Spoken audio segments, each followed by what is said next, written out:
lost a president who truly was a wonderful person, a wonderful man, a great man. He was a terrific guy, and he'll be missed. America in mourning after the death of former President George H.W. Bush. He served America with distinction all of his life. That true patriot, George Bush. He taught us how to live a life without regret. Plenty of work to do for the president here at the G20 in Argentina. President Trump's schedule included the dinner with China's President Xi Jinping, the two men agreeing to work toward increasing world security. Anchorage recovering remarkably quickly given the intensity of the earthquake that struck. That worst damage around the Anchorage area. A planned march involving several of the migrants from the caravan on the Tijuana side. Some of these migrants say they didn't want to march. They feel that it wouldn't help their cause. Even if I saw the whole caravan jumping over the fence, I will stay here and wait and see if I get my chance to enter through the gates and do things right. Remember the old song, I'll be there ready when you are. If you need me, I'm here.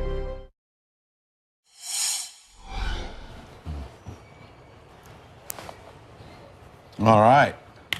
Well, good morning. We were going to have a little bit of music there, but obviously we had Hootie is silenced. Hootie has been silenced. But good morning. Welcome back, Emily. It's great to have you here. Good morning. Thanks for having me Welcome back, guys. Pete, too. Of course. Pete flew back from Took California. a little flight back here, a little bit of sleep, not much sleep, but it felt fitting to be at the Reagan Library yesterday. Absolutely. Everyone's still thinking about George H.W. Bush. You guys did such a nice job here. We had a great having series of you and guests. your perspective there in California with some wonderful guests like Karl Rove got quite emotional talking about the life and legacy of George H.W. Bush. And when you look at this New York Times story this morning, Peter Baker does a remarkable job of taking us inside the room as George H.W. Bush was coming to grips with his death, among other things. His former Secretary of State, longtime political advisor James Baker coming in. He says, "Where are we going, Bake?" As he lies in bed, and Baker says, "We're going to heaven." And Mr. Bush says, "That's where I want to go." I knew they were close. I didn't know how close they were reading that article. I mean, they were. See people in politics and you think, okay. You think politically intertwined. These were best friends. James Baker was there to the very end. A lot of love there.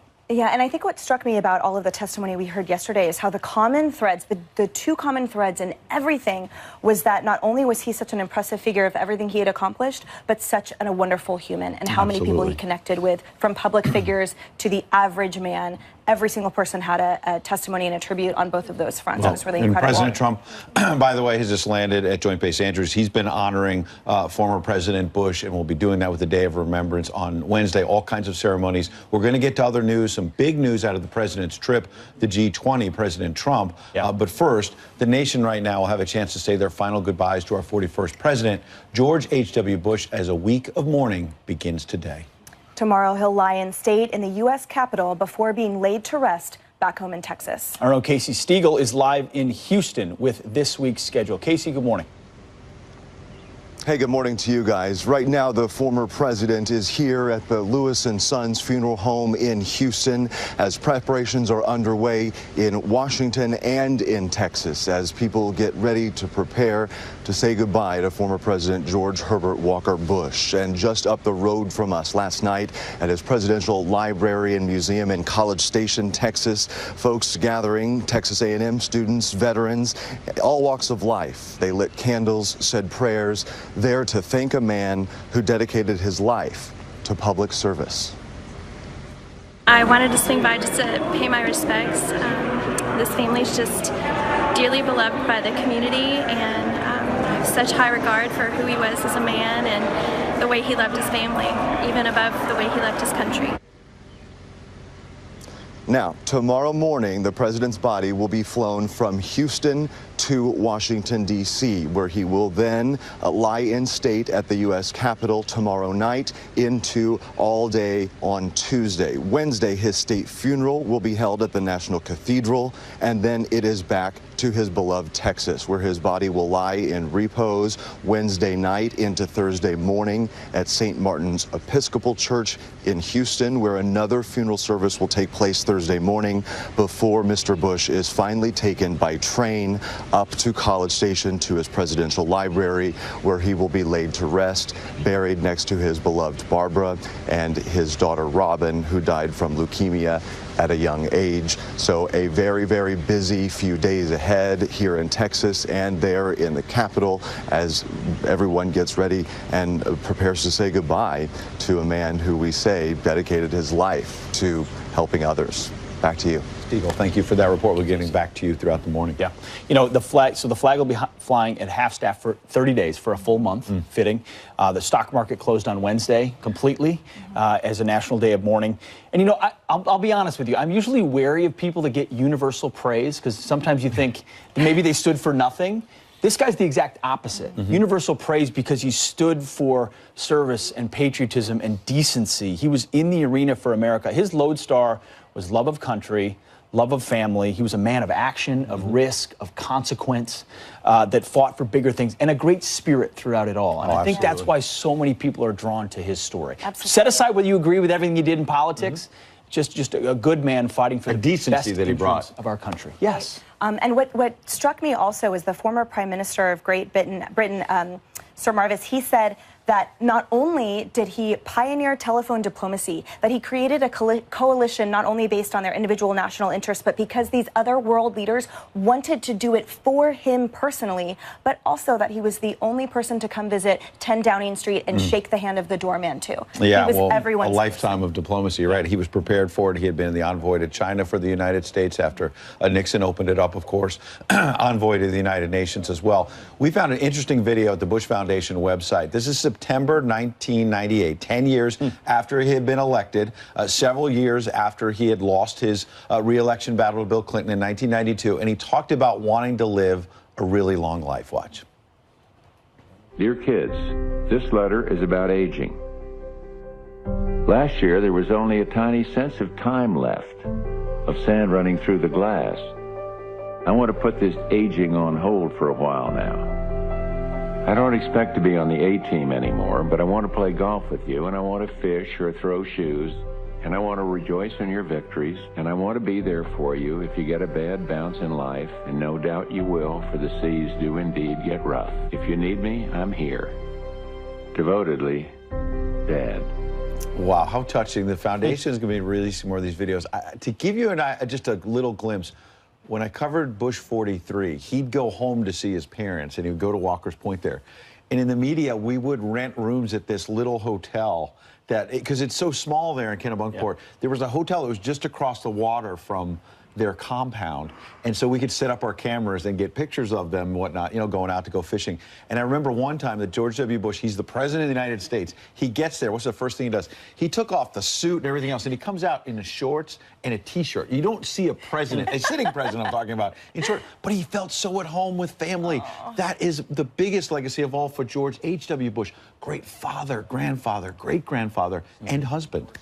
That last, what we just saw, that really was, I firmly believe, his most beloved title was Dad. Of every office he held and every position that he just absolutely thrived in, it was really the title of father and then grandfather and great-grandfather that were his personal testimonies and his tributes. And I heard an interview once with one of his grandsons who said that he had had a bad day and all these things went wrong, and he accidentally he crashed the boat and he took the car without permission and all of these things. And President H.W. Bush wrote him a note and said, I'm here for you, and it's okay, and it's days like these that let you know that it's family first. And he was becoming so emotional recounting this story of how much it meant to him that when he thought he was in trouble, that's exactly when he was carried by his grandfather. Yeah, unconditional love. Yeah. So we will continue to be talking about the life and legacy of George H.W. Bush all morning long. Some great guests on that as well. But there was some big news yesterday at the G20 summit.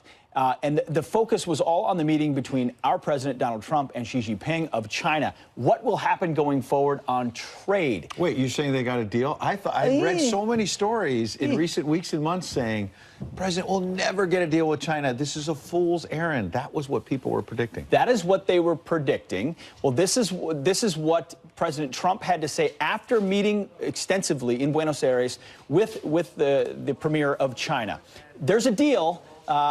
Sort of, temporarily. Yeah. He said, if it happens, this is the president, it goes down as one of the largest deals ever made. It will have an incredibly positive impact on farming, meaning agricultural, industrial products, computers, every type of product. China will be buying massive amounts of products from the U.S., including agricultural from our farmers, tremendous amounts of agricultural and other products. So the deal basically is a 90-day pause because on the first of this year, we were supposed to take tariffs from 10% to 25% so we're halting on billions of Chinese. We're halting that, creating a 90-day window for further negotiations. In exchange for that 90-day window and a halting of raising of tariffs, there will be a loosening. There will be an opportunity for China. China will be buying more U.S. products to include agricultural, industrial. They've been feeling the heat. Our farmers. That's going to help others here. So the big picture, Emily, is you have a president who, let's remember, it's been overshadowed by all of our talk about the life and legacy of George Bush, and rightly so.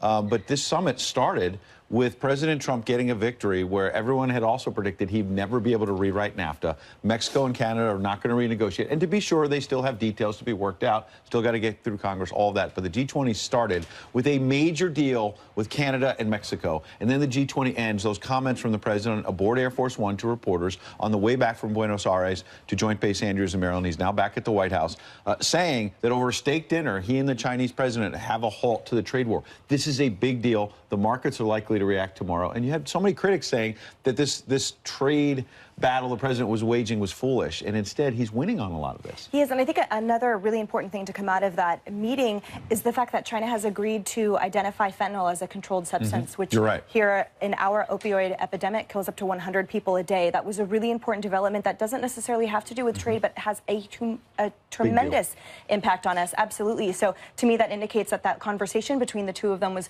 really large in scope, broad in scope, and covered a lot of topics. We knew we wouldn't get a comprehensive agreement out of this, but a 90-day pause says maybe we can totally restructure the trade relationship, which is what this White House has said they want to do. We've got a lot more about this deal coming up. All right, turning now to your headlines. More than 500 aftershocks are rocking Alaska, while cleanup is underway following a massive earthquake. Earthquake!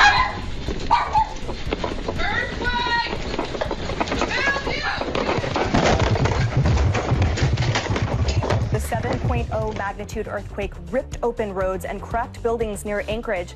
Officials say it'll be months before the small tremors fade. No serious injuries were reported. Alaska's last devastating $31,000 for the rights, according to the New York Post. How they get the rights? Sharpton claims the organization wanted to create a revenue stream after he steps down over the next year. He says potential movie deals could triple the investment. Really? So they invest in him, and then when they sell the rights, then they get a bunch more money. Yeah. Exactly. All right. And Very those are your headlines for the day. A lot more coming up, too. A big show still ahead. Corey Lewandowski, former acting ICE director Tom Homan, Stuart Varney to talk about the trade deal, and Michelle Malkin, all here, all live, coming up. Plus, move over Mariah Carey. Saturday Night Live has a special message for special counsel Bob Mueller this Christmas. Brighton, UK. Make our wish come true, 'cause Mama, all we want for Christmas is you.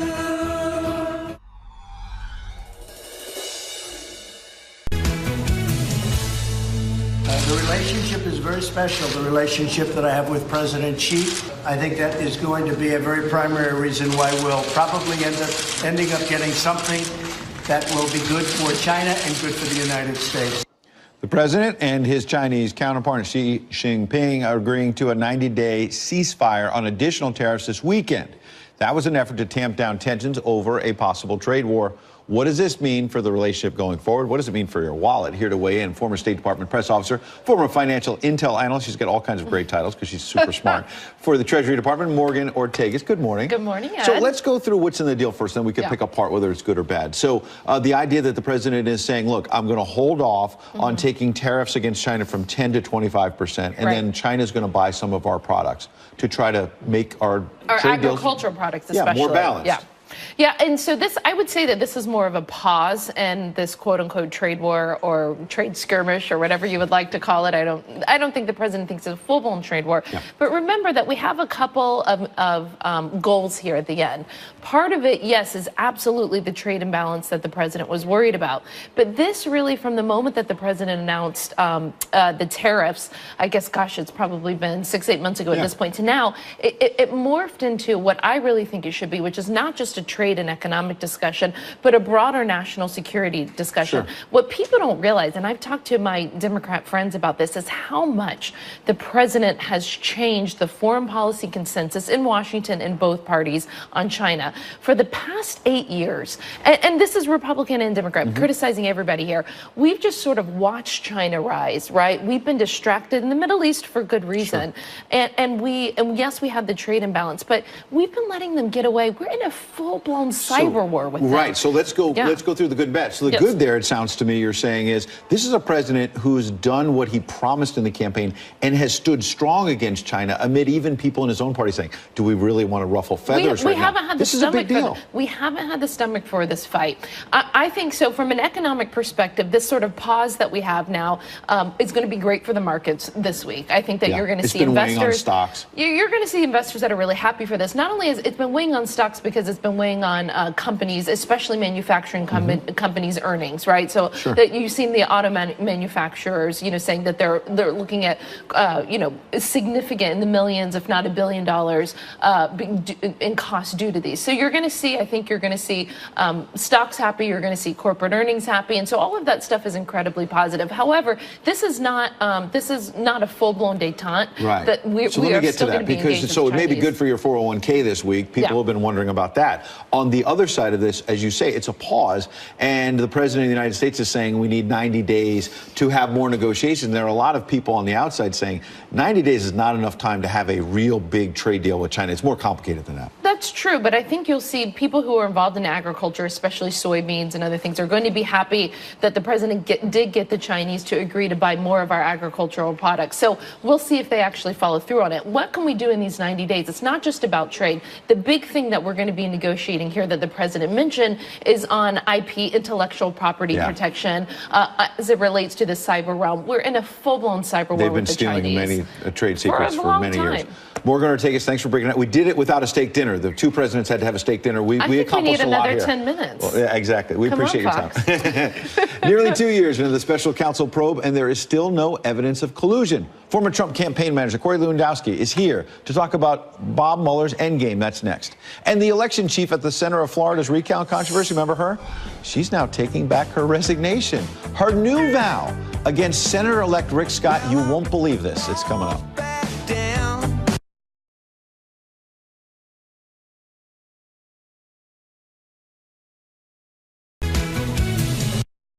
Welcome back. Couple of quick headlines for you. Secretary Pompeo is condemning Iran for testing a ballistic missile, violating a United Nations resolution. Pompeo says the weapon is capable of carrying multiple warheads and able to strike parts of Europe and the Middle East. The resolution calls on Iran to refrain activities related to missiles that can deliver nuclear weapons. Yeah. And a second U.S.-North Korean summit could happen as soon as next month to further denuclearization efforts. President Trump says 3 sites are being considered for the possible January or February meeting with the dictator, Kim Jong-un. Another big story. Yeah. Former Trump attorney Michael Cohen cutting a deal with Robert Mueller for a lighter sentence, the latest in a string of witnesses hit with charges that have nothing to do with collusion. So what is Mueller's endgame and what can we expect next? Here to weigh in, former Trump campaign manager and co-author of the brand new book, you see it there, Trump's Enemies, How the Deep State is Undermining the Presidency, Corey Lewandowski. Good morning, sir. Good morning. Happy Sunday. Yeah, happy Sunday indeed. It seems like it started, this is almost like, what was that movie, Groundhog Day? You know, the week starts with another revelation in the Mueller probe, and then the week ends with, well, it turns out it was about a business deal that didn't happen. Well, look, what the latest revelation is Donald Trump, international businessman, was looking at international business deals before and while he was running for president of the United States. I don't know why this is even a story. There's nothing illegal about it. This is what international business people do. There was no money transferred. The building was never done. And so big deal. There's nothing here. And by the way, it's not illegal to look at doing business overseas when you're an international businessman. Corey, in your book, you argue the deep state is undermining the presidency, and we wanted to know if it's growing, if it's staying the same, or if there's some type of reduction in it from your contacts still there. Well, I'm glad that the president's getting rid of people who were part of the bureaucracy who want to stop his agenda, but it is still very real. Not only are there holdovers from the Obama administration trying to stop this president, but we have seen people from within the White House trying to stop his agenda from going forward, and that has to stop. But look, as it relates to Bob Mueller, and this is very important, the Washington Examiner outlined just a couple weeks ago that Fusion GPS was paying journalists to write stories that the FBI was placing and then using those stories to go get FISA warrants to spy on American citizens. This is against the Fourth Amendment. There's been no accountability, and we need to know who those journalists were that were being paid to write these stories so that the crooked FBI agents, the Lisa Page, the Peter Strzok, the Andy McCabe, the Jim Comeys, who are making these applications to the FISA court need to be brought to light. And when Mueller's report comes out, it should be declassified and showed to every single American so we can see once and for all there was no collusion. Yeah, no, another report that came out that caught a lot of headlines, and I haven't heard much retraction or clarification about, was this idea that Paul Manafort met multiple times with Julian Assange of WikiLeaks. Mm-hmm. That was the headline, and it was the new smoking gun, yet then he's denying it, and there's no evidence of it. Well, again, this is a sole source story. I'm not a big fan of Paul Manafort, and he's going to spend a lot of time in jail for the crimes that he committed. But the crimes that he committed had nothing to do with Donald Trump. They predated his tenure at the campaign by 10 years. And now you've got a story that says he went to go see Julian Assange, except there's no evidence of it. There's no passport documents of it. There's no evidence that he ever went to the embassy. Yeah. Paul's a bad guy, but I don't think he actually went to see Julian Assange. So, Corey, what's the end game for Bob Mueller? Because I want to push back on one point. I get what you're saying about, okay, he's an international businessman. He wanted to do a deal and it didn't happen. But what about the idea that Michael Cohen is saying in these court papers that way back in, say, January of 2016, he was consulting with the president or then candidate and his legal team. And in early 2017, when he was actually president of the United States, Cohen goes to the Senate Intel Committee. And before he testifies to what he now says was a lie, he says he consulted with the president, his family, and his legal team. So doesn't that suggest, why wasn't the truth just told then, is my question? Well, look, Michael's a serial liar. We know that. I call him a rat in our book, which is very clear. But let me tell you something. I've been in front of the Senate Intelligence Committee. I've been in front of the House Intelligence Committee. I've been very forward about that. Never did I consult with those people. And by the way, when you tell the truth, you have nothing to hide from. So you go in, you tell everybody the truth, and you don't have to go back and recant your statements. So when I went in front of the House and the Senate Intel Committees on 3 occasions, I just simply told the truth. I didn't have to go and ask the White House for permission to tell the truth. When you tell the truth, you don't get in trouble. Michael's a liar. He's always been a liar. He lied on his IRS forms. He lied on his bank statements. And what Michael's going to go to jail for has nothing to do with the elections. All right, Corey Lewandowski, thanks for coming in. Thanks, Corey. Appreciate it. Thank you. All right, well, coming up, big updates on the migrant caravan, including a convicted killer amongst the migrants. While a teenager literally tries to dig to get across the border. Our Griff Jenkins is embedded with the caravan. Coming up next. And here to weigh in on the latest is former acting ICE Director Thomas Homan and talk about an engagement fail. What happened after a groom-to-be dropped the ring in a grate right here in Times Square? Talk about an epic fail. That's a bad day. Gonna be. We are back with a Fox News alert. A big update from the migrant caravan. A convicted killer discovered amongst them. Griff Jenkins is with the caravan in Tijuana with the very latest. Griff? Good morning, guys. 1 week ago today, where I'm standing here at the port of entry in Tijuana, they rallied and they rushed the border. Well, they called for a march yesterday on the day of the inauguration of Mexico's new president, but it failed to produce any results, in part perhaps because the Tijuana officials here telling them that if they were spotted, they'd be deported on sight. Meanwhile, that murderer, 46-year-old Miguel Angel Ramirez, spent 16 years in a Honduran prison for murder. He was released 4 months ago in exactly 1 mile east of where I'm standing. The Border Patrol apprehended him. He was traveling with 2 other members of the caravan. And then this photo, take a look at this, 2 teens digging their way under the fence just west of where I'm standing. They were spotted by Border Patrol, ran back, and are back amongst the caravan for as best we know. But you know, we mentioned the new president, Lopez Obrador, sworn and inaugurated. He will take over. He's seen as being favorable to immigrants. And we talked yesterday in the caravan to the Pueblo Sin Fronteras leader, Irineo Mujica, and he had a message for the new Mexican president. Here's what he said. We hope the López Obrador is definitely a president that is sensible. They'll find sensible solutions that will try to accommodate both issues. This is a human rights crisis. Meanwhile, Tijuana's mayor wants Mujica arrested for bringing them here in the first place. And finally, Mike Pompeo, Secretary of State Mike Pompeo in Washington today, guys, meets with López Obrador's new foreign minister in Washington. No doubt they'll talk about the caravan and what to do with this humanitarian crisis on the border. That's guys. right, Griff. As well as the trade deal it just signed. They still got to work out the details. Thanks for that report, Griff. Griff, thanks a lot. Appreciate it. All right, here to react to that, let's bring in Tom Homan, Fox News contributor and former acting ICE director. Tom, thanks for being here this morning. So your reaction to the current, it almost feels like a stalemate at the border. They've taken some of the migrants from the stadium. They're moving them to a more sanitary government shelter. How do you see things playing out? Is Mexico doing their part on that side of the border? Well, first of all, the spokesman of Pueblo Sin Frontera, he needs to be reminded that aiding and abetting illegal entry in the United States is a felony. So I hope the investigative agencies are looking at that whole organization, their leadership. But look, the new president coming to Mexico, he's got to do the right thing, you know, for our country and for his country. This whole caravan that's causing havoc on his northern border in Tijuana could have been avoided if Mexico would have stepped up and did what they should have done on their southern border. Now, I think they tried, but I don't think they put enough effort into it. You can't tell me the caravan members were able to push through Mexican military, Mexican federal police that easily. So, again, I think he needs to take a hard stance in this. If he doesn't, you're going to see more caravans coming up through Mexico. He has to control his southern border.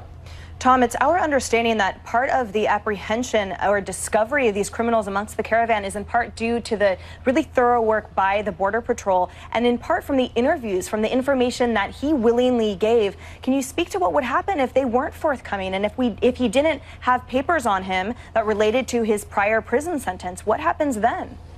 Well, we verified there were 500 criminals in this first caravan, and I'm not going to discuss how they came up with that data because I think it's law enforcement sensitive, law enforcement technique. But I can guarantee you, because I know how they're doing it. We've done it in the past. There's solid information that we're getting from within the caravan, based on a lot of information, biometric, biographic. So look, regardless if they want to come forward or not in their criminal history, we're going to find a lot of it out through our other methods. So if we've already verified over 500, and this isn't talking about the hundreds more that we can't verify. There's a suspicion, but we haven't yet to verify it to be able to say absolutely the criminals. There's more than 500. Yeah. Just 500 that we can verify. Tom, that seems like some vindication for the president, who was warning about that very fact, and you had various reporters who shall go unnamed and others in the Democratic Party saying, oh, there's no criminals and this is not an invasion and all the rest. So you can react to that, but I also want to ask you about the Homeland Security Department asking the Pentagon to extend the border deployment through at least January. I want to add some skepticism. There are a lot of critics in Congress saying this is pretty expensive for American taxpayers. Can you explain what our men and women in uniform, what they're doing, and whether it really is worth the taxpayer money? Of course. First of all, President Trump has been right 100% of the time when it comes to border security.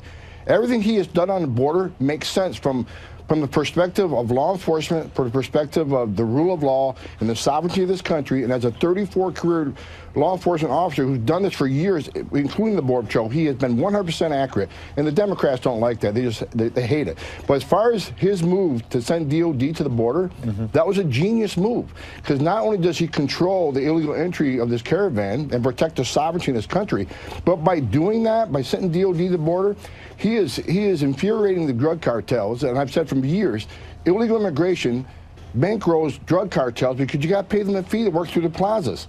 So when he sends DOD down, there's more border agents on the border, DOD's on the border, there's more people at the port of entry. The cartels can't freely move their product like they usually do. And that's why the cartels are getting frustrated, and that's why you're seeing them starting to get upset with this president and DOD, and they're upset with Mexico. Well, stopping them from poisoning our children is obviously a big priority of this president. We appreciate you pointing that out. Thanks for coming in, Tom. Thank you, sir. I appreciate so having much. me. Thank you. All right, turning now to your headlines. President Trump is meeting with top Democrats this week in hopes of preventing a government shutdown. Talks will likely center around the border wall. Meanwhile, a high-ranking congressman tells our Pete Hegseth, don't cut defense spending. House Armed Services Chairman Mac Thornberry is pushing the president to fully fund defense, despite concerns over the national debt. The election chief at the center of Florida's recount controversy is taking back her resignation. Broward County Election Supervisor Brenda Snipes is now fighting a suspension handed down by Governor Rick Scott, despite her repeated ineptitude demonstrated.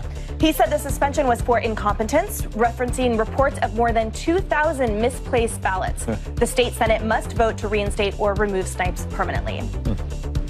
The women of Saturday Night Live have one simple Christmas wish this year. Money can't buy. So they make our wish come true. 'Cause Mama, all we want for Christmas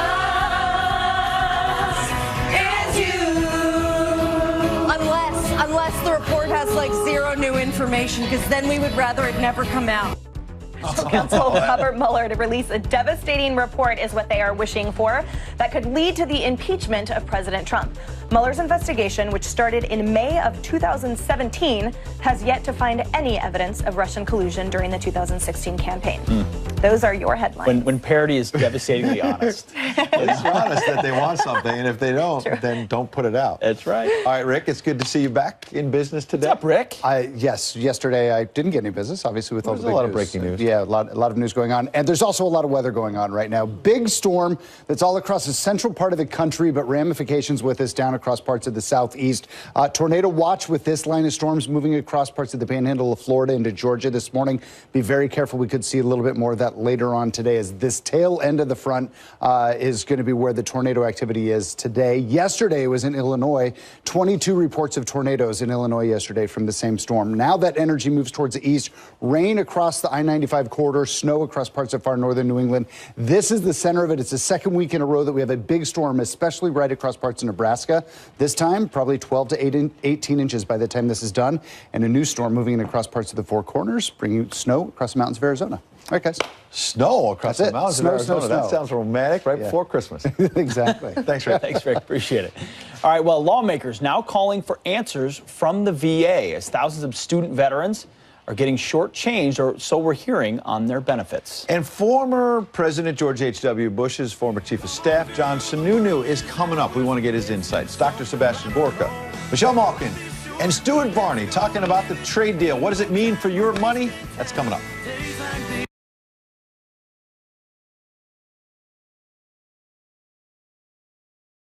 Cohn, guilty plea, does absolutely nothing to show wrongdoing by Trump. He joins us. And, of course, his book, #1 bestseller, The Russia Hoax. Also with us, the author of another bestseller, The Case Against Impeaching Trump, Harvard Law professor Alan Dershowitz. Professor, let me start with you. And okay, I call it the Sammy the Bull syndrome. 19 murders. You give up Gotti. You testify. No jail time. We'll put you in the witness protection program. You get a house. Mr. Corsi, you say you'd never met Julian Assange, ever had any contact with anybody from WikiLeaks. You give us a connection, you get a get-out-of-jail-free card. Why do I have a problem when something of value is given for testimony? You should. And Judge Ellis, who presided over the first Manafort case, had that problem, too. He said that kind of thing inclines witnesses not only to sing but to compose. There was a case some years ago in one of the United States Court of Appeals that said when prosecutors offer incentives to witnesses, they're bribing them. Unfortunately, that case was later overruled, but the decision was absolutely correct. Prosecutors offer bribes. Bribes in terms of life. Is that legal, liberty, Professor? Because I don't think I'd offer a contact with bribe family. to them. Unfortunately, if you offered a bribe, you'd go to jail. But if a prosecutor offers a bribe, it's regarded as good conduct. It shouldn't be legal. Tragically, it is. But what we're seeing now is case after case being built against people simply for lying. These are not crimes that occurred before the special prosecutor came to office. He's supposed to have uncovered crimes that had occurred in the past. Instead, he's facilitating and incentivizing the crimes by creating these perjury traps. Virtually all of his indictments and pleas come from people who he got to lie in front of investigators by setting perjury traps for them. The other ones have to do with financial dealings unrelated to the president. Isn't it amazing, Where's the though? beef? Where's the crime? Thank you. And let me go to Greg. It is amazing that both Corsi and Roger Stone, and I asked them straight up multiple times, did you ever have any contacts with Julian Assange? No. WikiLeaks? No. Any sources close? No. Actually, their email messages bear that out, that they didn't.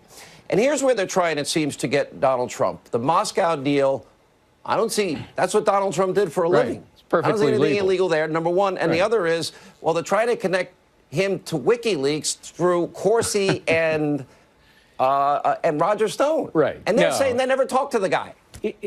This demonstrates that it's quite likely that Robert Mueller and his team of partisans have no evidence, not a whiff of collusion involving Trump and the Russians. Trump Tower meeting, perfectly legal. The hacking, that's absurd. Trump wasn't involved in that. A construction project that was abandoned in Russia, that has nothing to do with Trump-Russian collusion. If there was evidence of collusion, then Michael Cohen would have been charged. Instead, Cohen and 4 others have been charged with these process crimes, which, as the professor points out, are actually a creation of the special counsel's presence and have nothing to do with Trump or Trump-Russian collusion. So I suspect... But here's the problem with the president. Yeah. Here's the problem for the president. Mueller will write a report. The report will be based on the testimony of people who have lied and who have not been cross-examined. When the report comes out, it will be extremely critical. I've used the term devastating, just like the Starr report was devastating and the Iran-Contra report was devastating. But it's devastating only if it's unrebutted, which is why it is absolutely essential for the president's team to demand that the Justice Department not allow the release of the Mueller report until they've had a chance to review it and rebut it. And then both reports, the Mueller report and the president's lawyer's report, come out at the same time so the American public can judge. Let me ask you this, Professor. This is important. You even said today firing Mueller wouldn't be an impeachable offense. The president said he's not going to do that. And you also talked about this being political now with Mueller. I want to ask you through this prism. Isn't it true, based on the Pentagon Papers, the Supreme Court decision, 6-3, that the New York Times, Washington Post, they can publish stolen material as long as they didn't steal it? Right. Of course. Now, I interviewed Julian Assange. He said he didn't get it from Russia, no state party, et cetera. Maybe it was a cutout. Maybe it could have been, you know, we know Hillary's computers in the bathroom closet were hacked by at least 6 foreign intelligence services, if not more. So my question to you is, based on that, that would mean that these emails, be it WikiLeaks or the New York Times that published the WikiLeaks, which is ironic, if they didn't hack and it was given to them from sources, doesn't that mean that what they printed is legal? Absolutely. The president has the same authority, and the president's campaign has the same authority as the New York Times and the Washington Post. They're allowed to print material that they know was stolen, as long as they didn't tell the people to steal it or give them directions how to hack. Nobody alleges that of the president's campaign. And therefore, They have completely the right to do it. The problem is Mueller is straying away from his mandate to find crime, and he's now looking for political sin, building buildings in Moscow, using stolen material from Assange. These are not crimes. He has no authority to be a roving commissioner to find political sins. So far, I don't see any evidence of crimes except for ones he helped to facilitate by getting people to lie in front of his own investigators. And Greg, this is what Professor Dershowitz means when he says criminalizing political differences, because all those people that I pointed out lied to Congress, they're not in trouble today like Michael Cohen, are they? Yeah, I mean, if you're a friend or a supporter of Donald Trump, you get prosecuted for little or nothing. And if you're a friend of Hillary or the Obama administration or a public official, nothing happens to you. The fact is that Mueller is presenting to these witnesses a narrative of Trump-Russia collusion. He's demanding under threat they support it. Some of them won't, and Mueller is trying to prosecute them as a consequence. That is unconscionable, it's wrong, it's corrupt. Fascinating analysis by both of you. Thank you both. No wonder why you both have bestsellers. All right. As we move forward, more breaking news tonight. You won't believe what we're now learning about the caravan. Now 7,000 people in and around Tijuana. Here's a clue. Liberals aren't going to like what we're going to report. I have a mini monologue straight ahead. Also, Geraldo, Dan Bongino, straight ahead.